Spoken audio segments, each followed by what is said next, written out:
me, I was like out and about and people were like, yo, you the creative era, you the creative era. Like I was seeing successful moments. And so when I got to this job, it was like, girl, do you know who I am?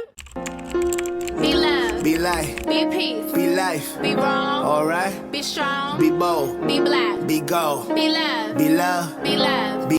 What's going on, you guys? Welcome back to my channel. If you are new here, my name is Whitney and you are tuned in to Whitney's Corner.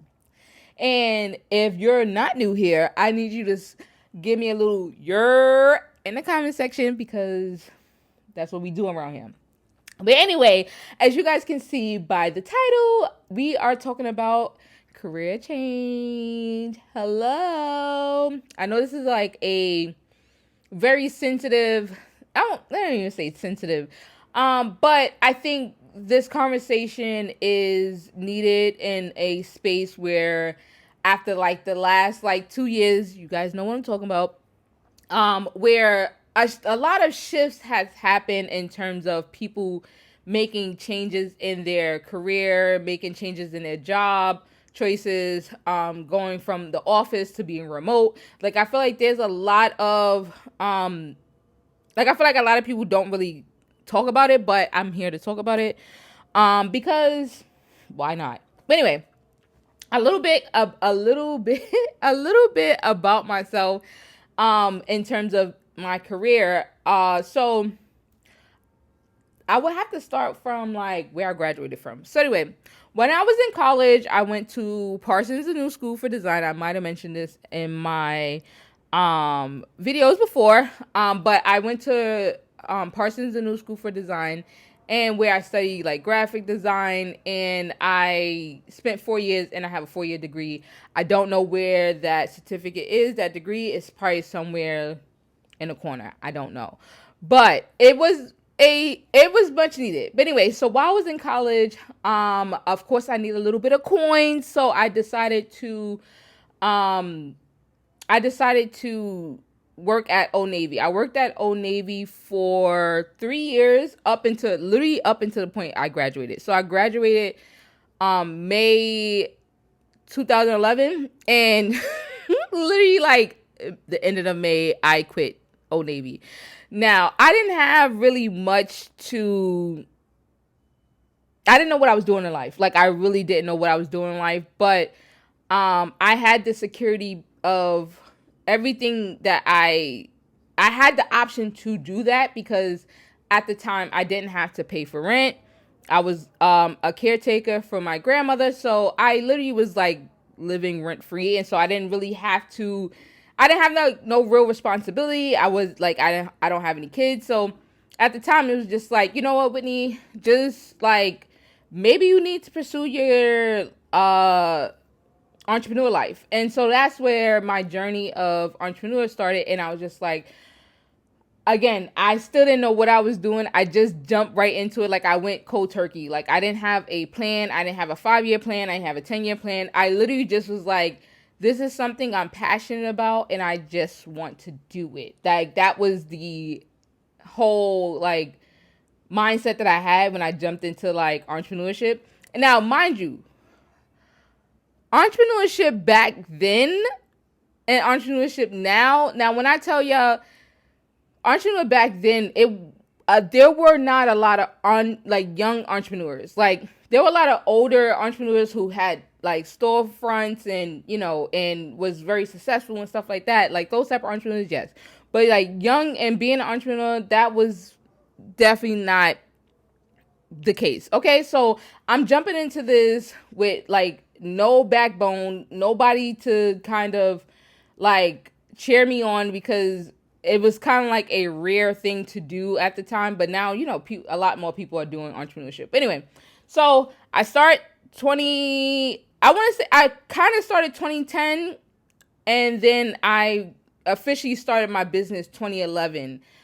So I started 2011, and my whole business theme was I started making these wire bow ties. I'll probably leave it on the screen just so you guys get an idea of what I was making at the time. So I was doing like wire bow ties, and I was doing like pop-up shops, and go back a little bit, I was working at, along with me working at Old Navy, I was also working at this art gallery in Harlem called Renaissance Fine Art Gallery. Is no longer called that. But that's where my roots of entrepreneurship started. And so I got offered to do a event with 5 other artists. One of the artists was A$AP Ferg. This was before A$AP Ferg was basically, before he blew up, I would say. Before he blew up, I put a picture of us on the screen. A$AP Ferg, if you are ever watching this, I want to let you know that you inspired me, because I remember the conversation that you told me that you would never go and work for nobody.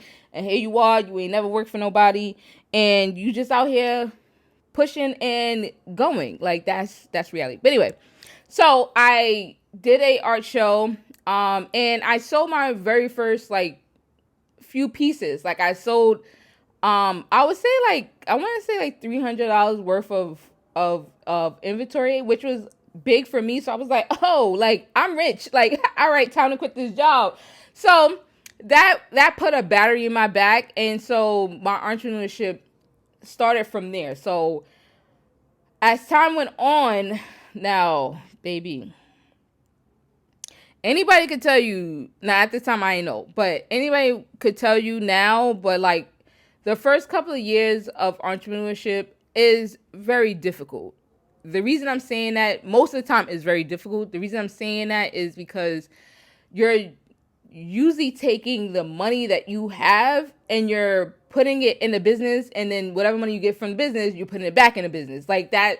So you don't really see no coins. You barely see any coins. So fast forward 5 years later of me pursuing my entrepreneurship journey, I then, started making clothing. I started making like sweatshirts. My sweatshirts was also inside of a store, a local store in Harlem, and they were selling my products. And then I remember one time I ran into a guy who was wearing my hoodie that didn't buy it from me. That was like a true highlight, because I was like, wow, like, this person don't even know me from a hole in the wall, but they're wearing my stuff. So that was also gave me a battery in my back. So I continued to pursue this career of being an entrepreneurship and being a designer and a customizer. And so I was just like, all right, Whitney, let's keep going, because I seen baby success. I won't say I got full success, but I don't like glimpses of success. So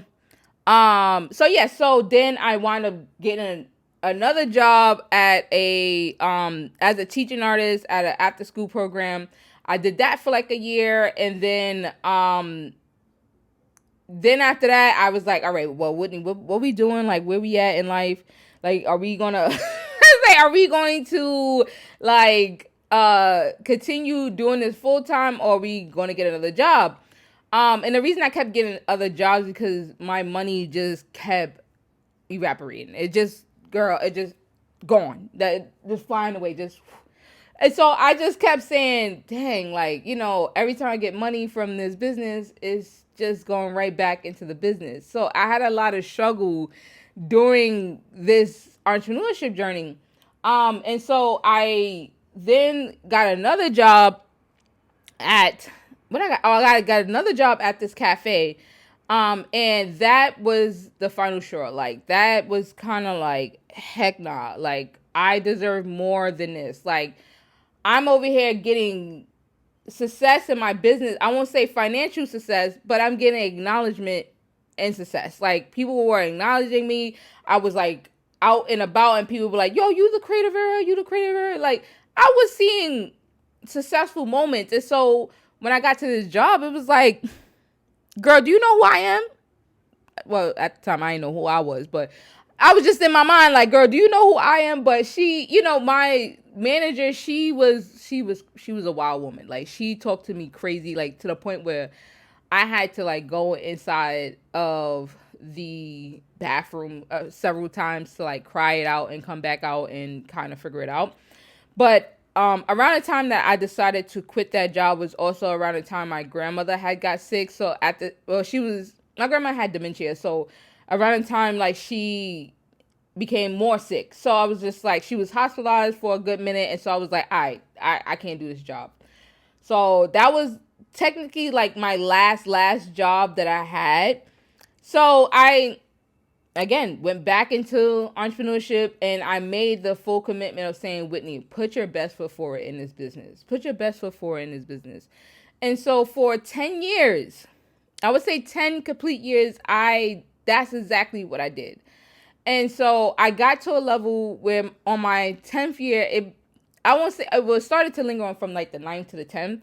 But I was kind of like over what I was doing. Like, I didn't feel passionate about what I was doing. The reason I would say I wasn't passionate was because I was mass producing products by hand. Like, I'm talking about like some days I'm making like 10 shirts. Some days I'm making like 10 bow ties. Some days I'm making like 10 bracelets. Like, I was a walking like factory. I was a walking factory. And so, of course, over the years, that creates a burnout. And so I started to become burnt out. Like, I would say like every 3 months I would create a collection, and depending on who bought, like, I would have to mass produce it by hand. And so I got to a level where I was just like, bro, like, I was tired.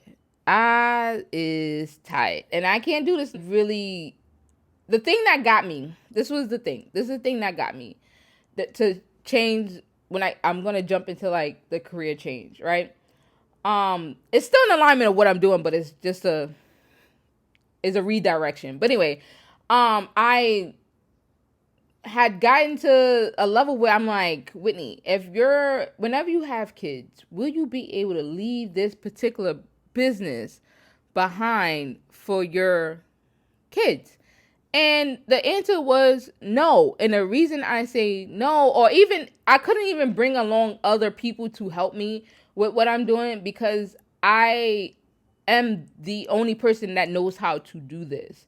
And in an effective way. Like, I know how to create, and I know how to create fast in an effective way. And so with me doing this, it was like, dang, like, even if I wanted to bring somebody on, I couldn't, because I did at some point, but it was hard to teach them what was only living in my head. So I said, you know what? I need to start making a shift, right? I need to start making a shift and making my business more suitable for future-wise. Like, what is my 5-year? What is my 10-year? That's where I was kind of like moving towards, because it was like, this is not it wasn't was sustainable. It wasn't like what I was doing wasn't sustainable, because I did it for 10 years and it was obviously not giving what it's supposed to have gave. So I said, you know what? Let me make the career shift to being a content creator. Now, when I used to hear about content creators, it was like, for me, content creator just in my mind was like, okay, like, I just feel like it's just people that just be on YouTube that talk all day. Or people that be on Instagram, they got them like really fancy pictures, like high quality pictures, and they just have like a really good camera. Like that. That's how I looked at like content creators. And so, but the more I started to do research, I really realized that I really have always been a content creator, but I didn't like consider myself a content creator, because I was always making videos. I was always doing content to promote like my products, and like sometimes I would do like little commercials and just a lot of stuff like for my brand. And so technically I was always a content creator. I just never considered myself a content creator. So I decided to shift gears where it's like I'm doing less of the mass producing, which meant that a lot of people were kind of like, girl, what are you doing? Like, I want to buy this, I want to buy that. But I started to really shift it to only being like one of a kind products. Because again, I didn't want to do the whole mass production anymore. Like, I didn't want to be a factory. Like, girl, no. Who wants to be a factory all day? Like, no. So I was like, I'm only offering like one of a kind. When I started to do like one of a kind, which was like, I started making book bags. When I say book bags, I was making book bags from scratch. I'll probably leave a picture up on the screen. And so I started to do like book bags, sneakers. I started to do, what else did I do? I feel like it was like mainly like sneakers and book bags. Fast forward to 2020. The middle of 2021 is when I made the initial decision to say, all right, y'all, I'm no longer selling stuff. Okay. I'm now selling content. Every time you view my videos, that's how I'm getting paid. So y'all go ahead and just view all my videos, okay? And so that's kind of how I started to make the career change. It was very smooth, I would say. Like, I mean, it was more just like me making the conscious decision of saying, Whitney, this is burning you out, but this on the other hand is making you happy. And so by me doing the content, I started to get like offers to make like reels. So that was kind of like my first entry level of like,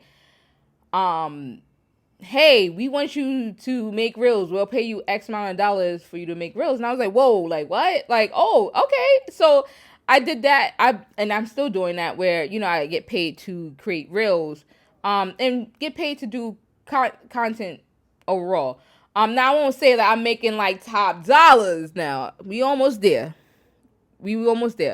But I would say it is sustainable for my living experience right now.